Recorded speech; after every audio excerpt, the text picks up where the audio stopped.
ఈ డ్యామ్ కేవలం సాగునీరే కాదు, విద్యుత్ ఉత్పత్తి చేసి ఉత్తరాఖండ్తో పాటు అనేక రాష్ట్రాల విద్యుత్ అవసరాలు తీరుస్తోంది.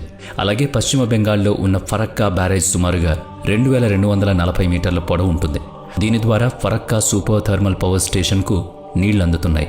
చూసారా, తాగడానికి నీళ్లు, పంటకు సాగునీరు, కరెంటు, టూరిజం, ఇలా ఒకటేంటి, ఇవన్నీ గంగమ్మ మనకు ప్రసాదించిన వరాల్లాంటివి. అందుకేనేమో భారతీయులు ఈ నదిని గంగమ్మ అని పిలుస్తారు.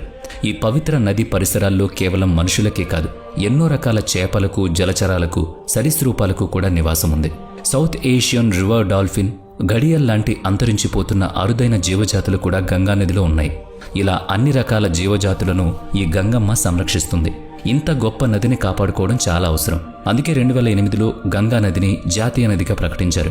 భారతీయులందరూ ఎంతో గౌరవించే ఈ నదిని మళ్లీ స్వచ్ఛంగా మార్చడానికి, పూర్వ వైభవం తీసుకురావడానికి పనులు వేగవంతం జరుగుతున్నాయి. పవిత్రతకు, ఆధ్యాత్మికతకు మారుపేరుగా నిలిచే గంగానది మాత్రమే మన జాతీయ నదిగా ఉండడానికి అర్హత పొందింది.